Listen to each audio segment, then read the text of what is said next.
Jeremy, there's been criticism this morning from your own party, from Peter Mandelson, saying you campaigned with the handbrake on. Nicola Sturgeon is putting this at your door. Why didn't you step up in this campaign? Well, Lord Mandelson's criticisms are bizarre. Nicola Sturgeon herself could have done a great deal more, and the SNP could have done a great deal more in Scotland. But let's leave that one side.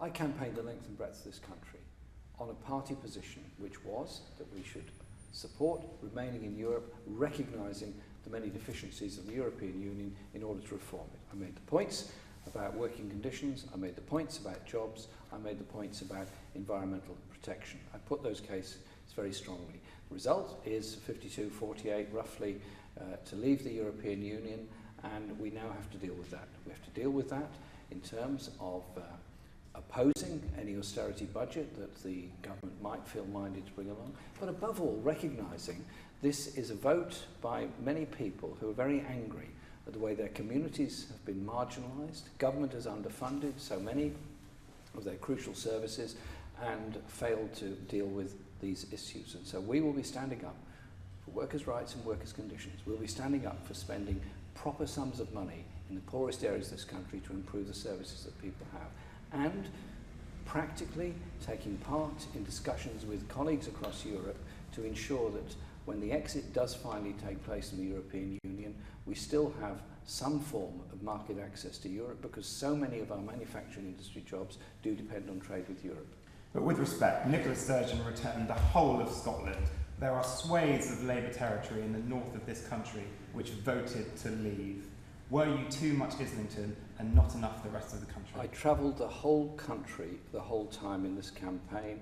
Of course I represent Islington in Parliament, everybody knows that. And my area voted by over 70% to remain. Other parts of the country voted very, very differently. I fully understand that. I spent a great deal of time on this campaign. I'll tell you what, next week I'll be out campaigning again, because I want to see a different country. A country where there isn't homelessness, a country where there is secure employment, where there aren't 0 hours contracts. Those are the issues that actually matter to an awful lot of people. You have a massive campaigning organisation in Momentum. It brought you into the office you now hold. Why didn't you use it to vote to remain in the UK? Momentum and many others worked extremely hard on this campaign, extremely hard on trying to persuade people to vote to remain.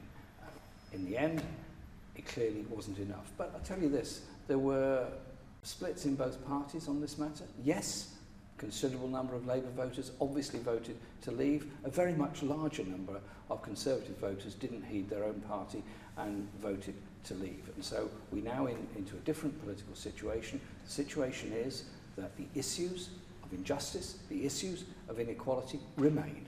The issues of how we trade in the future remain. The issues of how we protect jobs, particularly in manufacturing industry, absolutely remain. And what about your own situation? Are you expecting a backlash from your shadow cabinet now? Will you be able to maintain your leadership of this party? I'm going over to the shadow cabinet in a few minutes.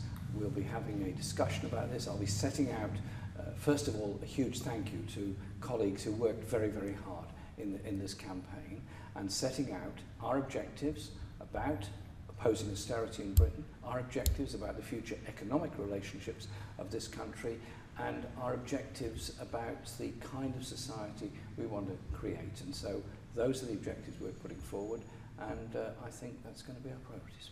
And Tim Farron, not exactly known as a bruiser around these parts, but he said the call went out for you to campaign and you didn't heed it. You didn't support the Prime Minister, you didn't support him, and part of this lies at your door for not engaging properly with Labour voters around the rest of the country who were concerned about migration and who thought of this as simply a migration issue. I'm really grateful to Tim Farron for his comments on this. We had a Labour position and a Labour campaign. It was not the same as the Prime Minister's. Obviously, the Prime Minister has a rather different vision of Europe. He sees it much more as a sort of free market Europe. We see it as a social Europe, and those were the arguments we put forward on behalf of the party, on behalf of the membership of the party, on behalf of the vast majority of the trade unions affiliated to this party. The Prime Minister's decision to let us table for his resignation, do you think it was the right one? I respect the decision he's made, as of course we all respect the result of the referendum, and I want to thank David Cameron for his bravery, on supporting gay marriage while he was Prime Minister, and the way that he handled the Bloody Sunday inquiry, and last week showing real respect for the murder of Joe Cox, in which he called me and joined me in Birstall so that we, on behalf of the whole of Parliament, could pay respects. I think he showed proper leadership there. Thank you very much.